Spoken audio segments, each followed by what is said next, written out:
My daddy uses Anchor to publish his podcast, and he loves it. Not only can he record, edit, and distribute on this platform, but he can make money at the same time, all for free. If you too would like to get started on your own podcast, go to the website anchor.fm or download the free Anchor app. Don't forget to subscribe. Thanks for listening. Have a great day. Let's go!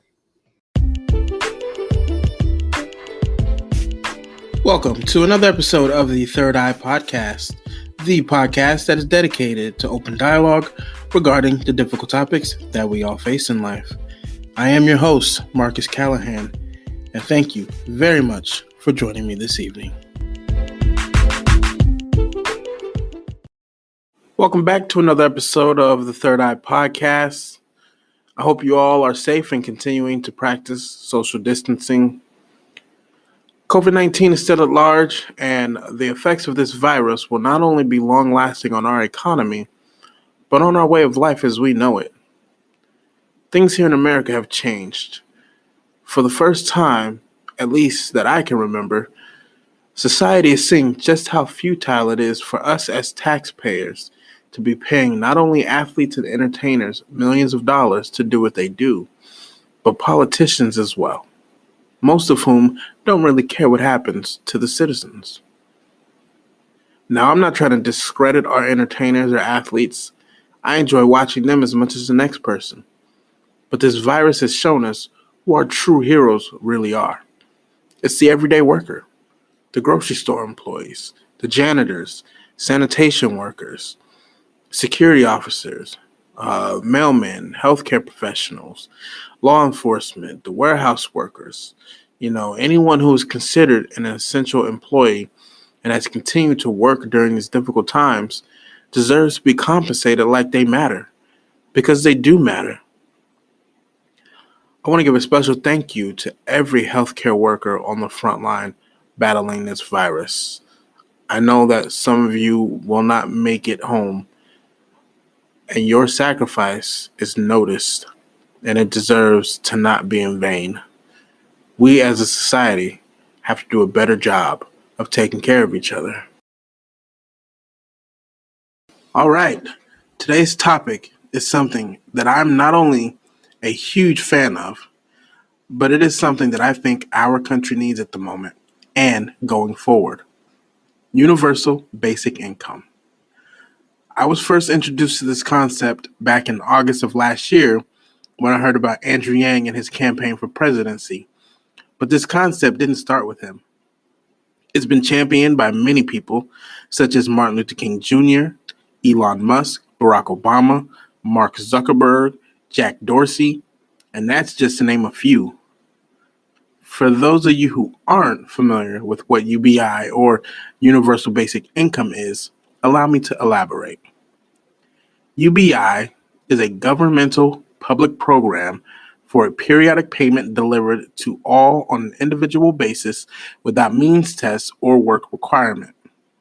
In other words, it is a basic income that all citizens who are of legal age would receive regardless of your employment status. So think of UBI as a foundation, right? If we were building a house, UBI would be considered the ground on which you build upon. Your employment and other forms of income would be the bricks used to build your home. It's a fascinating concept that would allow every citizen of legal age to have some form of income.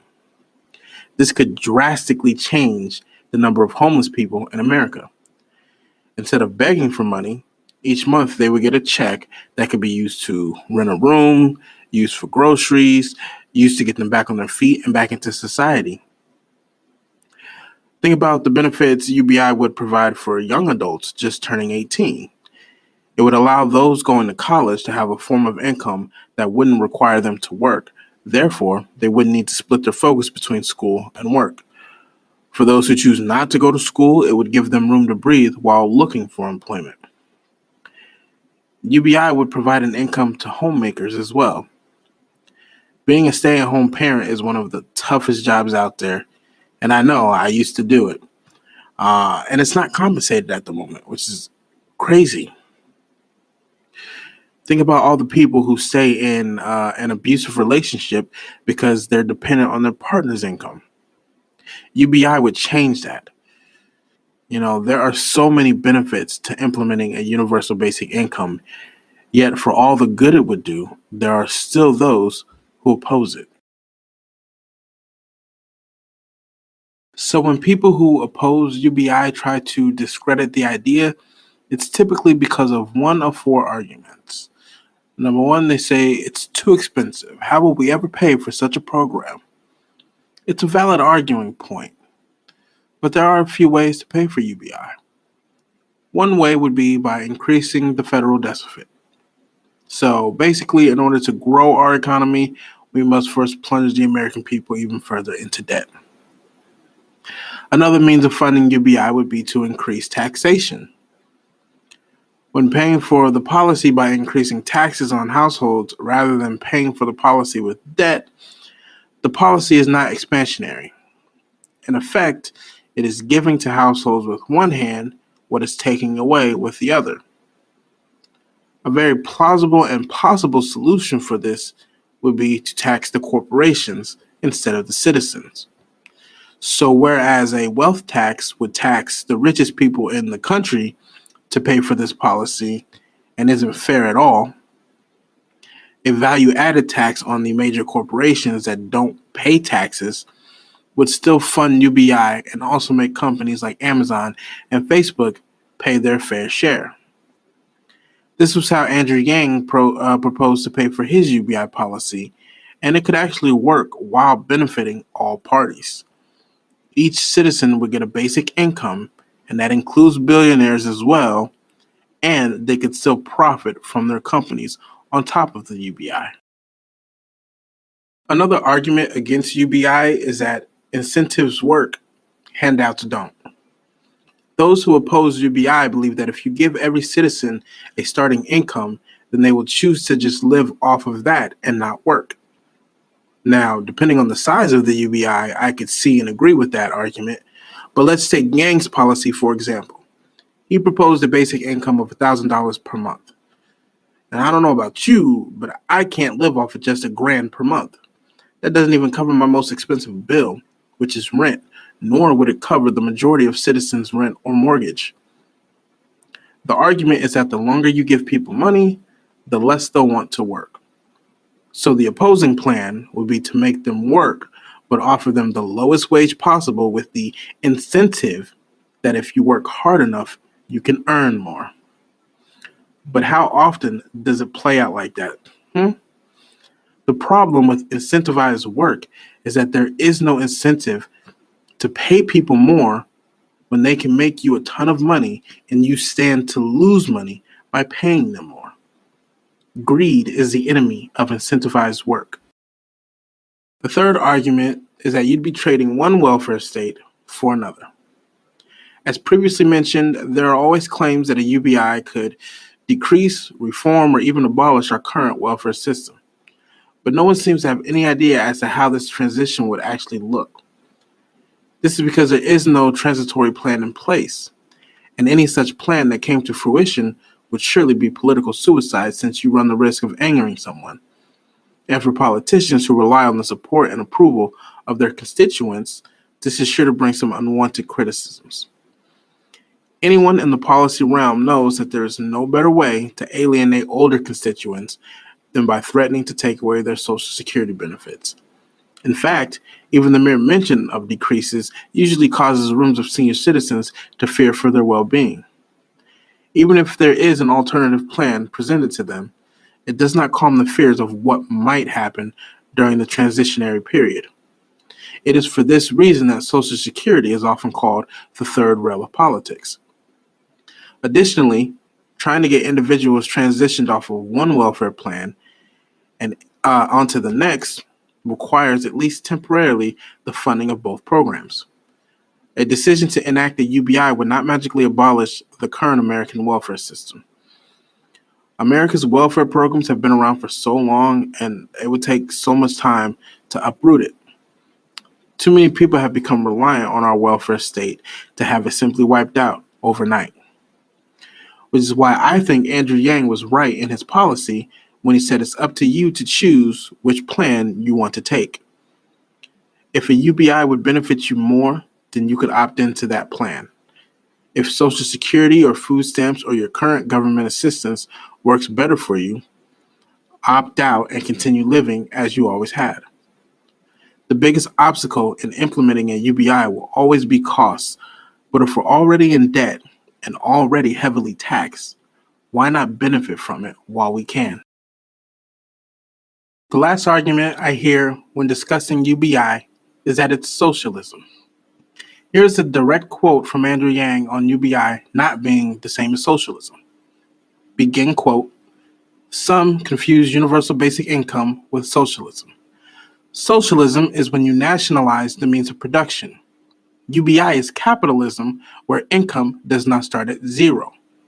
Rather than spend tax income on bureaucracy, it is given directly to the people." End quote. So basically, socialism would be where the government comes in and takes over businesses and monopolizes them, versus a UBI that just provides a starting income for citizens but allows for businesses to operate on their own. UBI would be a trickle-up economy, whereas standard capitalism is a trickle-down economy, and as we can all see, it doesn't work for everyone. Universal basic income would. All right.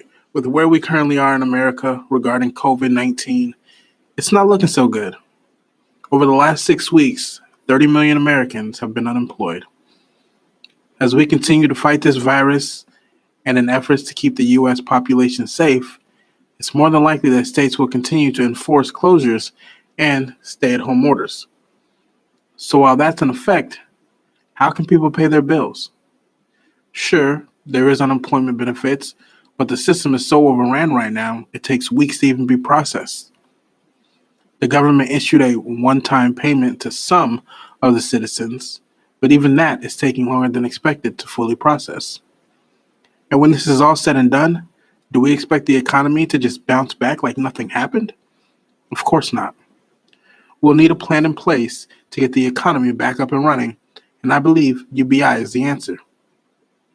I must admit, though, I was all for Yang's proposal for $1,000 per month, but I fear that even that wouldn't be enough to get Americans back on their feet and to prevent something like this from happening again. And I'm not the only one who feels this way. Yang himself said on his podcast earlier this week that he was wrong in the amount that he was going for. A UBI of $2,000 per month for all citizens ages 18 and up is more realistic and reflects more of the struggles that America faces now and will face in the immediate future. Like I said, UBI is not a foreign concept, but it has been implemented in foreign nations, and with great success, might I add. A few of the countries with a current UBI include India, Japan, Iran, Belgium, Finland, France, Switzerland, and New Zealand. America could be next on that list.